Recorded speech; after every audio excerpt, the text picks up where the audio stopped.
అమరావతి ముంపు బారిన పడింది. అమరావతిలోనే అనేక ప్రాంతాలు జలమయమయ్యాయి. 2 రోజుల క్రితం కురిసినటువంటి వర్షాల కారణంగా అమరావతిలోని అనేక ప్రాంతాల్లో వరద నీరు చేరిపోయింది. దాంతో వరదని తరలించే దానికోసం అనేక ఏర్పాట్లు చేశారు.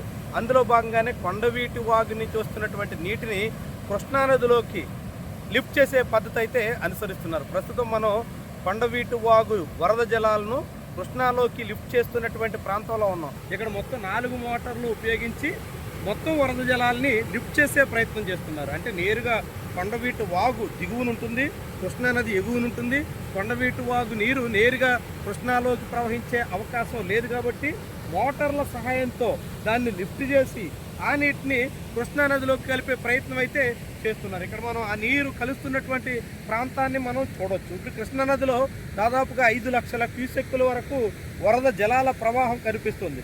కృష్ణానదిలో ఈ ప్రవాహం పెరిగితే మాత్రం ఈ కొండవీటి వాగు లిఫ్ట్ చేసినప్పటికీ నీరు పూర్తిగా కృష్ణానదిలో కలిసేదానికి అవకాశం ఉండదు. అయితే ప్రస్తుతానికి అలాంటి ప్రమాదం రాదని అంచనా వేస్తున్నారు. దాంతో కృష్ణానది జలాల్లోకి ఈ కొండవీటి వాగు నీటిని డంపు చేసే ప్రయత్నం అయితే నడుస్తుంది. అమరావతిలో ముంపు సమస్యని తగ్గించడం కోసం, అమరావతిలో ముంపు బారిన పడినటువంటి ప్రాంతాలని రక్షించడం కోసం, అమరావతిలో ఇప్పటికే వరద నీటిలో చిక్కున్నటువంటి వాళ్ళందరినీ కాపాడడం కోసం ఇలాంటి ప్రయత్నాల్లో భాగంగా వరద నీటిని కృష్ణాలోకి డంప్ చేస్తున్నారు. ఇక్కడ ఎత్తున్నటువంటి లిఫ్ట్ స్కీమ్ సహాయంతో ఈ లిఫ్టింగ్ ప్రాసెస్ అయితే జరుగుతుంది. 2 రోజులుగా జరుగుతున్నప్పటికీ అవుట్ఫ్లో కన్నా ఇన్ఫ్లో ఎక్కువగా ఉండడంతో అనేక ప్రాంతాలు జల దిగ్బంధంలో చిక్కుకున్నాయి.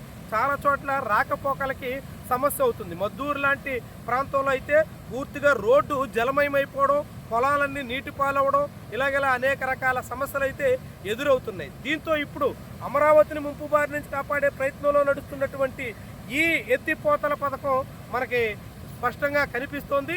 ఇట్లా అనేక రకాల లిఫ్ట్ స్కీములు కూడా భవిష్యత్తులో ఏర్పాటు చేసి అమరావతికి వచ్చేటువంటి వరద సమస్యలన్నింటినీ ఇలా లిఫ్టుల ద్వారా పరిష్కరిస్తాం అన్నట్టుగా ప్రభుత్వం చెప్తుంది. అలాంటి ప్రతిపాదనలు కూడా సిద్ధం చేసింది. నిర్మాణం అయితే జరగలేదు. ఇది దాదాపు 7-8 ఏళ్ల క్రితం నిర్మించినటువంటి ఈ లిఫ్ట్ స్కీమ్ ద్వారా ఇప్పుడు కొండవీటి వాగు జలాలను కృష్ణానదిలోకి మళ్లించే ప్రయత్నం అయితే చేస్తున్నారు.